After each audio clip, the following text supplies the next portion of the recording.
Hey y'all, I'm here today with Karen Starz, and we're going to talk a little bit about Dancing with Your Jackals, the upcoming workshop in collaboration with In Compassion. Karen, could you tell me a little bit about what Dancing with Your Jackals is about? Sure. Hi, Melissa. And hi, everyone. Dancing with your jackals. Well, first, I'd like to introduce what a jackal is, just in case people don't know what that is. Marshall Rosenberg, the creator and founder of Nonviolent Communication, knew how challenging and difficult the material is of communication, connection, the stuff that he was presenting to the world. And so he liked to have fun and play. And in the spirit of levity, he gave two animals, he made them representations of different parts of language in nonviolent communication. So the jackal is the animal who runs in packs, is close to the ground. This is, you might see him look like this, also called wolf in Europe. Jackals feed on speed, they're hierarchical, they're about judgment, evaluation, and yet we love our jackals because our jackals lead us to the heart and the needs that are met or unmet for us, and that language is represented by the giraffe. So you'll often hear giraffe language, giraffe ears, and there's a lot of reasons that Marshall chose the giraffe. But the main one is that it's the land animal with the largest heart. So it's a heart-based language, and there's many more that you can learn about from different trainers. But these are the two animals, and with this particular offering, I focus on the jackal.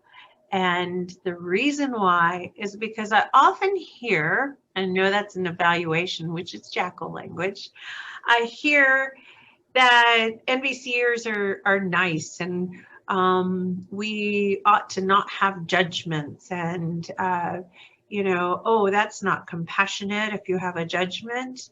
And that's not really the case. That's not true. And to just use my other technology here, so I can, my hands-free technology, jackals, they are full of energy and passion, and they are life expressing themselves. So if we don't allow that life to express itself through our mouth or in some way that we get it out, it will come out in a way that we're unaware of.